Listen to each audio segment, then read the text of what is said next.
following podcast contains naughty words. Things you wouldn't want your kids or your parents to hear. But frankly, we don't give it. Thank you for joining us again. This is Paul Wilson. And I'm Danny Voss. And we're here with the Diesel Performance Podcast. Coming at you today with some really cool topics, but as always, we want to get started by saying thank you for all of the social media interaction we've had. The YouTube comments, please keep them coming, guys. We try to stay interactive with them. Same as the Facebook private messages. We've been getting a lot of those lately, Danny. I know it, and we would like you to subscribe to our YouTube channel and also our iTunes. Yeah, please subscribe and comment on the iTunes, and definitely subscribe to the Duramax Tuner YouTube channel, which is where you can find all of our podcasts loaded on YouTube. Today's topic, you want to introduce it, Danny? We're talking tractor tuning. Tractor tuning. Who would have thought? We're also joined today by Nick Priegnitz. Happy to be here as always, fellas. Absolutely. Thank you for coming back. And we have a new special guest, Logan Eck. Hey, how's it going? We're doing great, Logan.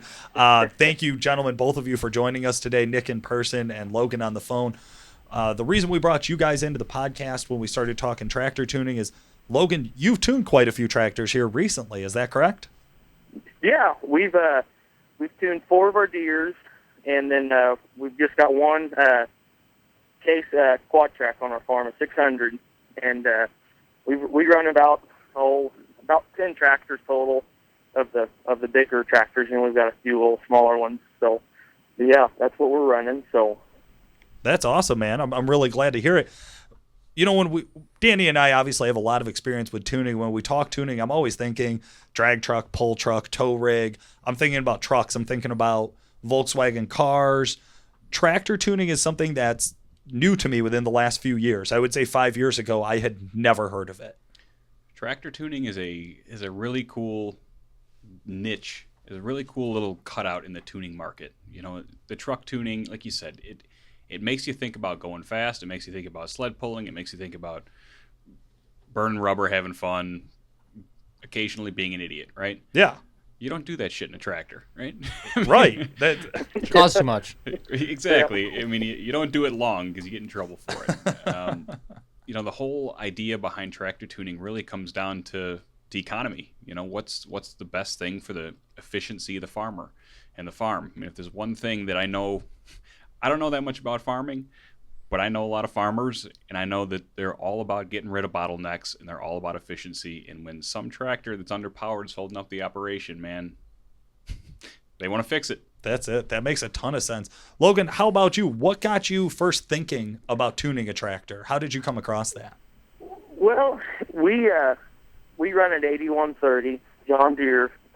We bought back in 09. We bought 2 of them, and we run a potato digger behind it. We're digging 4 rows at a time. We run row 4 into it. And sometimes you just get into some spots, and it's just the tractor's an 8130, which is the lower part of that series, and it just didn't have enough oomph. So we purchased a chip, which I don't know if I can tell the brand, but we bought a chip for it, and it worked for a while, and it just never worked. And it broke quotes. Tractors start smoking and everything, and I found you guys, and I just thought, man, let's just give these guys a try. And I talked to Chris and everything, and I was just kind of first worried, if we're going to upgrade this tractor, it's just kind of a weary subject. If I want to boost this thing up to an 8530, am I going to start having stuff fail? And he reinsured me, hey, everything's the same on this tractor, if it was an 8530. And I said, well, let's go with it. And I tuned it, put it all up to an 8530, and we couldn't really tell a difference, pulling up and down the road with it, getting the planter moved around before planting potatoes. And my brother-in-law, Craig, he plants our potatoes, and he hopped in it. And as soon as he got a full load on that potato planter, planting 8 rows at a time, he's like, hey, I can already tell a difference. And this was not very favorable planting for us, and potato planting, you just can't wait till it dries up sometimes. You just got to, to ideal conditions, you just got to go do it. And he said there were spots before that tractor would lug down, and just kill itself. And he said times now, he goes, this tractor's got so much more power, it just pulled itself. It just kept on digging. So that's when I knew let's just keep on doing it some more of our tractors and see where we can get. That's awesome, man. And I think there's a few points in there that we want to dig into and kind of dissect here. I would say the first is, as you start to look at it, I don't mind talking about what brands or what products you've used in the past. Really what I'm most interested, though, is what type of chip was it? Was it a resistor chip, or I guess if you tell us the brand, we can kind of work backwards from there. Yeah, it was a TNS Performance chip. I'm guessing, I'm not exactly the best, I'm not an extreme diesel mechanic what you guys are, but I mean, it just plugged into the fuel pump there on the right side of the tractor, and that was it. And, you zip tied it somewhere where it wouldn't fall off or, break off, and that was pretty much it. I'm guessing it's the resistor, it's just telling it to put more fuel into the tractor. Absolutely. Okay. So you had a resistor module that didn't really get the job done. Let's dig into it a little more, Paul. I don't want to. Yeah, please. Because Logan brings up a good point where he started and he got a chip for this tractor, and he didn't say he was worried about getting a chip for the tractor. Getting a chip for the tractor was a perfectly normal thing for him, right? So it's kind of interesting because this is the way the truck market started for us too. There was these module type boxes that were on the trucks, and nobody thought anything of it. You buy a module type box, you uprate the power on the truck or get more power out of it, and then custom tuning comes out, and everybody's like, "Oh shit, I don't know about this. This is some real stuff here." Like, you're talking about going to an 85/30 or an 85/20. Like that's a major step. You know what I mean? That's especially when this chip is kind of like hit and miss. Right. Like you're having so luck with this thing, and then we're telling you we can promise you some serious consistent gains here, and it almost sounds too good to be true. And I think that's what a lot of farmers we talk to on a day-to-day basis, that's kind of where we are in the marketplace right now, is we almost sound too good to be true. Absolutely. I'd say that's totally normal. And we do all remember the chips and stacking chips. Mm-hmm. Who here hasn't stacked a chip on a truck before? Like imagine a bully dog. Like there was anything ever that ran better, right? How could this go wrong? Yeah. But we did it, and back then I like that idea that we were just trying to get a little bit more. That's what everybody said, right? And then when it came to custom tuning, I read a post the other day on Facebook where somebody said, I wonder if Suncoast has ever sent a thank you letter to EFI Live for building them an empire. I did see that too. Yeah, right. And I think any of us who've put big tunes on our LB7s or old 5-speeds can really appreciate where that's coming from. But with custom tuning, at least that was my thought when it first rolled out, was, is this going to be great? Is this going to be too much? I guess it's like any tool. It depends on whose hands it's in. It's your typical great power, great responsibility thing. I mean, when we tell you we can get that kind of power out of the tractor, you're like, well, that sounds great, but man, that if they do it wrong, that sounds like that could go really poorly. And it just depends on who you're working with, and depends on what kind of background and history and strategy they're using. Absolutely. And I think that also kind of drives me into the other point I wanted to dissect here. We're talking about an 8130, and we kind of smoothed over here of uprating it to an 8530. Nick, could you field that a little bit and explain that a little bit more about what's going on there when we say we're uprating it to a different series or to a different model? Yeah, I think Logan touched on that when you said Chris was talking to you, and he kind of filled you in on what the difference was between your 8130 and like the 8330, the 8430. Is that about right, Logan? Yeah. Yeah, so I mean, what we usually coach a customer through is, we talk about the transmission, we talk about the turbocharger, we talk about the fuel injection system, cooling capacity. It's a 9-liter engine. And right. That doesn't really hit home until you think of Duramax is 6.6 liters and it makes 397 horsepower on an LML. Well, Logan's talking about a tractor that's a 9-liter engine and it's 310 horsepower. So what gives, man? Yeah. Where's the rest of the power, right? Yeah. And a lot of it has to do with, a tractor is a rolling dyno cell. The thing is under load all the time. He's talking about his brother-in-law planting potatoes with it. He's beating the shit out of it. He's full throttle. It's running. You don't run a truck like that usually. So you run a tractor like that, and it's got to reject a lot of heat.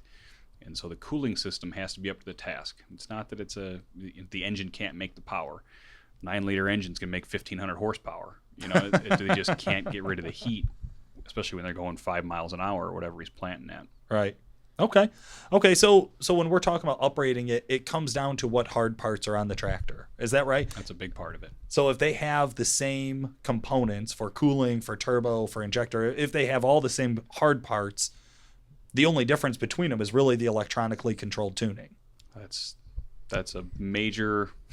That is the secret John Deere doesn't want you to know. Okay. So Logan, so you have 5 tractors tuned now. Did I catch that correctly? 4 Deeres in a case? Let me think. Oh, I'm sorry, three Deeres in a case. 3 Deeres in a case. Okay. Have you had any reliability issues? No, we're rained out today, but we've ran pretty hard. That same tractor I talked to you about that we're planting potatoes with, now we're hilling potatoes with it, fertilizing. And then, if anything, we've seen something better. And I don't know if that's something that you guys were involved with one of our 9430s, one of our 4-wheel drives that we operated there with one of your guys' tunes. We've had issues with that 9430 and with Deere and everything, but we always had an issue. It seemed like, and this is where I don't know if you guys had anything to do, with the tune, but the tractor seemed like it wouldn't be primed when you let it sit for a while and you hop back in that tractor and start it up. You'd have to turn the key on and let it prime up, and then it would finally fire. Well, now we can hop in this tractor, hop in the cab, turn the key, and it fires right up like it was brand new. So, I don't know if that's something. I wish we could take credit for that, Logan. Yeah, I don't think that's. I wish we could take credit for that one, but I don't think it's something that the tuning fixed necessarily. Yeah, it's overall. I don't know. It's a totally different tractor now, and we're so dang happy with it. Yeah, and we've got a lot of stories like Logan's. You know what I mean? And he's tuned up with us just starting this season, right? So you've run through your planting season or into your planting season now. So it's not like you got tons of hours on your machines. But we do have customers who've been running our tunes for 2 or 3 years, over spring and harvest. And, it's just a no bullshit product, man. They run. There's a reason Deere warranties them up to 360 horsepower. It's because they're trouble free. That's awesome. I have a question for Nick. I can understand as a salesman personally that when somebody else buys a product, let's say a TS or Steiny or Steinbauer, and they already purchased this, they already invested their money into a product, how do you overcome that when you talk to a farmer? Yeah, that's a big thing that we run into is, especially guys in Logan's situation where they have a chip on the tractor previously or they've experienced that. And, not all chips fail, or not all have failed yet. But, there's a big difference between the chip market and the custom tuning market. And it can be summed up in pretty much one sentence. And that is, does the tractor know how much fuel it's injecting into the system? And anytime you put a module type box on a tractor, you're fooling the fuel system. You're fooling how much fuel the tractor is using, and it simply doesn't know how much fuel it's using. Now that's fine if you have a non-variable vane turbocharger and the tractor is not emissions equipped. You feed more fuel. It's just like any diesel engine. You feed more fuel, you get more exhaust energy, you drive the turbocharger, the air comes, everybody's happy. Worst case scenario, your timing's not right. Runs a little bit hot, a little bit smoky. Great, it's a diesel. But you get on these newer tractors, these 8R series, interim tier 4, tier 3, final tier 4. You're talking about a delicate system. You're talking about a system that really wants to know what the air-fuel ratio is in the engine, and not just for engine performance, but you want to know what fuel you're injecting so you can calculate your fuel usage. When you look at your data, you want to see what your gallons per acre, what your fuel rate is, and these boxes aren't doing that. I hear on the advertising, you claim that for every acre you can save up to 1/3 of a gallon. If you do 3,000 acres, you just saved 1,000 gallons of fuel. How true is that? And we want you to see that, the guys with the boxes, they're seeing false information on their heads-up displays, and they're saying, holy shit, am I saving fuel? Yeah. And are they saving fuel? Probably. Is it as good as their heads-up display says? Absolutely not. And also the long-term reliability of the tractor is suffering. Make no bones about it. It's suffering. When you use our calibrations, the tractor knows exactly how much fuel it's using. When you look at your heads-up display and it says you're saving fuel, take it to the bank, man. You're saving fuel. It's a no bullshit number. It's not sending out some fake report of fuel usage. The tractor knows what's going on, and it's operating exactly like it should. It's able to compensate with boost, it's able to compensate with timing, and it's able to use its emissions control system the way it should. So the Power Manager definitely brings a lot of value to different tractors. And Logan, I guess one of the things I have to question you about, are you guys seeing a time saving? Like by having more power, are you upping the ground speed of your operation? Do you get in from the end of your day sooner? Are you utilizing that extra ground speed, I guess is the question here. Oh, yeah, for sure. I mean, we're running a couple more miles an hour faster with what we were normally at before, and, we get in there, get it done, and move on to the next one. The point you guys were talking about, the fuel savings. I mean, I've seen it. I mean, we're not using as much fuel. And that's just a big thing, and we cover a lot of acres with our tractors, and you start getting into that saving a third of your fuel. I mean, that's a big, 33% savings. That's a lot. I mean, we go through a lot of fuel, and it's just, way things have been, that's a big thing, is, saving as much fuel and trying to be as efficient as possible. And that's just that's the whole farming motto, I think. It's Yeah. just using what you got and trying to be efficient, Yeah, they say the price of wheat is down, the price of corn is down, so you got to do everything you Yeah. can to put some money in your pocket. Yep, we got to do what we got to do. I mean, some of the markets have rebounded. I haven't really looked at them today, but I mean, they're not like what they were a couple of years ago when you had, almost $8 corn and, $13 beans. I mean, it didn't really bother you, but with the way the markets have been, I mean, Exactly. you got to be pinch smart. your pennies and try and save up what you got. Yeah, and I think it's, Logan talks about it like it's no big deal because he's a farmer, but some people who aren't really in the field every day might not appreciate what 2 miles an hour means in a tractor. So Logan, can you tell us, like, let's say you're planting potatoes or running a piece of tillage equipment. Can you put it in perspective a little bit what 2 miles an hour means with a tune? Like, where did you start and where are you now? Oh, I mean, working ground, you're boosting up a couple, acres, quite a few more acres an hour, and that's less you're paying a guy to sit out in the tractor and. Yeah, I mean, what would he be running for mile an hour before the tune? You're getting it done, so the planter behind it can get it done too, and the planter's not waiting behind the tractor, waiting a half hour for the guy in the tillage tool to get it worked so he can get it planted.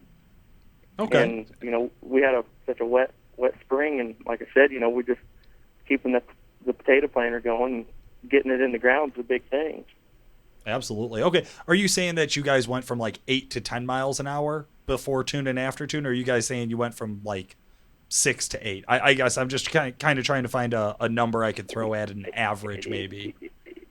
Yeah, I'd say that on the tillage part. I mean, you can go so fast, while you're planting. You don't want to get sloppy with your planter and everything and have skips and everything like that. But I mean, yeah, I'd say with our tillage tools, you're boosting up from normally where you're going maybe 7, 8, and you're going up to 9, 10, with tillage.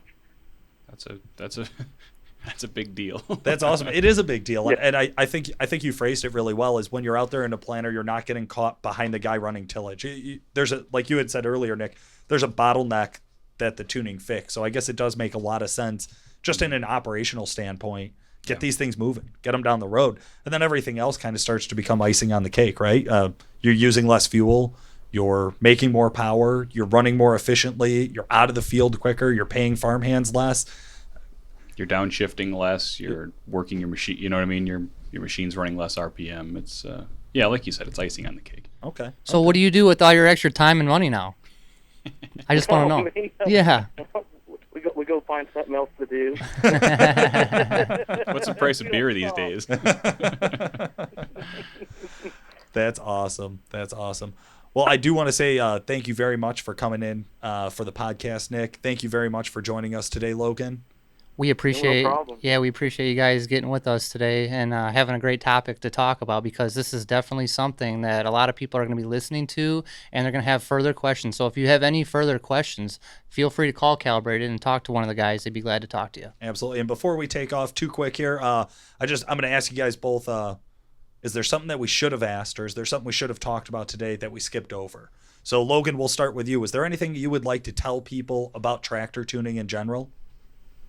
Oh, first thing, I mean, what I was concerned about, don't feel worried about it. It was kind of a little weary of a thing, but that's just something to get over. It's just been a great thing we've done. One thing I know you guys, we didn't touch base about was our reduce on DEF on our case tractor. That's a big thing. It's just another way to become more efficient, and we've just couldn't be any happier with it. Great. I appreciate that, Logan. I mean, the thing that I would add would be, if you're interested in doing this, you need to identify kind of what kind of candidate you are. And the best tractors to uprate are those tractors that are lower in the series, right? The 8130, the 8245R, the 9410, the 9230. All those. And sorry, I'm just kind of lingering on Deere because Logan's got me stuck on Deere right now. But we also tune Case and New Holland. So you can imagine the similar tractors for that. So if you're lower in the series, even better for you. Not that we can't go over the top of the series, but like Logan's Steiger 600, we can't get carried away with that model because we want to play it safe. Safety is a big thing. We want to make sure that we keep the tractor safe. They're expensive machines, and you don't want to be loose with them.